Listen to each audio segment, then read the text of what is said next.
तर हिवाळी अधिवेशनाच्या अंतिम आठवडा प्रस्तावाला मुख्यमंत्री देवेंद्र फडणवीसांनी विधानसभेत उत्तर दिलं। महाराष्ट्र हे शक्तिशाली राज्य आहे। 2029 ते 2030 दरम्यान महाराष्ट्र देशातील पहिली $1 ट्रिलियन अर्थव्यवस्था असेल असा विश्वास त्यांनी व्यक्त केलाय। यावेळी त्यांनी महाराष्ट्राची आर्थिक स्थिती खालावल्याचे सर्व आरोपही फेटाळून लावले। 2047चा विकसित महाराष्ट्र कसा असेल याचा रोडमॅप तयार केल्याचं देखील त्यांनी सांगितलंय।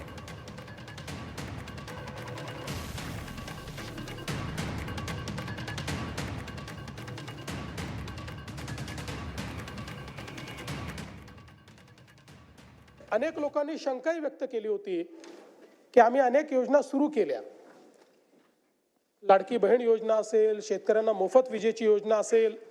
लोक म्हणायचे की निवडणुका झाल्या की या योजना बंद होतील। यातली कुठलीच योजना आम्ही बंद केलेली नाही।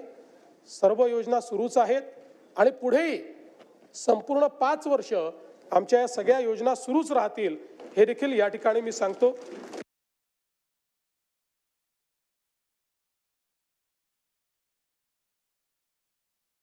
राजकोषीय उत्तरदायित्वाच्या अंतर्गत आपण राजकोषीय तूट फिस्कल डेफिसिट हे 3% आतमध्ये ठेवणं गरजेचं आहे। आपण लाडकी बहीण योजना आणि शेतकऱ्यांचे त्या ठिकाणी पैसे देऊन देखील आपलं फिस्कल डेफिसिट 3% आतच आपण ठेवलेलं आहे आणि याही वर्षी आता चालू जे वर्ष आहे ते संपता ते फिस्कल डेफिसिट 3% आतच ठेवण्यात आपल्याला यश येईल हा मला पूर्णपणे त्या ठिकाणी विश्वास आहे।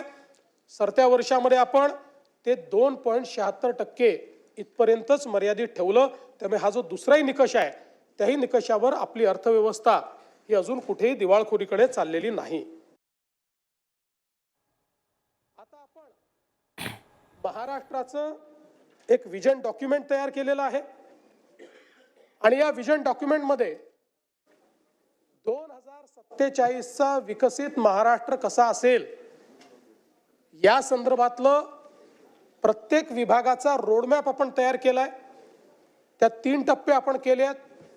2030चा पहिला टप्पा, 2035चा दुसरा टप्पा आणि 2047चा तिसरा टप्पा आणि मला विश्वास आहे की 2029-30च्या दरम्यान देशातली पहिली $1 ट्रिलियन इकॉनॉमी ही महाराष्ट्र असेल। त्या दृष्टीनं या ठिकाणी आपलं कार्य चाललंय। सरकारच्या आर्थिक स्थितीच्या संदर्भात देखील अनेक प्रश्न निर्माण करण्यात आले।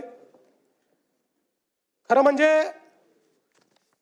मी असं म्हणणार नाही की बाबा आपल्या तिजोरीत खूप पैसे आहेत, पण मी एवढं निश्चितपणे सांगू शकतो की देशाच्या मोठ्या राज्यांच्या अर्थव्यवस्थेचा विचार केला तर आजही सर्व निकषांवर